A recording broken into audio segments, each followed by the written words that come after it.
Unlike diri sa Kaliklik, nagtanaw nimo sa mga beach na tay mga pader, mga pantalan, so maputol ang white sand. Dito sa Panggubatan, wala siya pantalan, so makita nimo ang katibukan yun nga white sand.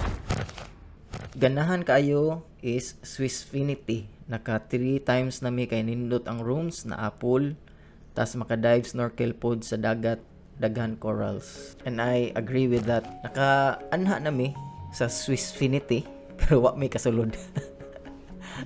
Kay ang among ginaatuan nga mga beach nara po nang daplin-daplin manggod.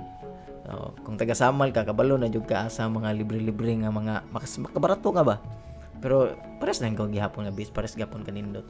So ang Swissfinity wala ko kasulod pa gyud diha. Pero I agree nga nindot siya in terms of beach gyud. Ang Swissfinity located siya sa Panggubatan Beach. Kunya kanang Panggubatan Beach is very long beach jud kay ba, siguro nasa mga 1 kilometer siguro. White sand nguna na. Taas jud gayo nya, dili maputol imong pananaw kay walay pader. Unlike diri sa Kaliklik, nagtanaw nimo sa mga beach na tay mga pader, mga pantalan, so maputol ang white sand. Dito sa Panggubatan wala siya pantalan, so makita nimo ang katibukan yun nga white sand. Katong giingon nimo nga snorkel o free dive. If you are really into free diving, I think Panggubatan is the best spot for you diri sa Samal Island. Can guarantee that 100% nga nindot jud kayo ang mga corals sa Panggubatan. I think mo na ang naka-outstanding sa Panggubatan Beach ba kung i-compare sa uban nga mga beach bitaw. Tungod ana ilahang corals nga nindot jud kaayo. O nya napoy part dito sa unahan na ay gitawag og hidden beach. Nindot po siya na part. Pwede ka mag-ambak-ambak pod sa cliff, pero siguraduhan lang yun nga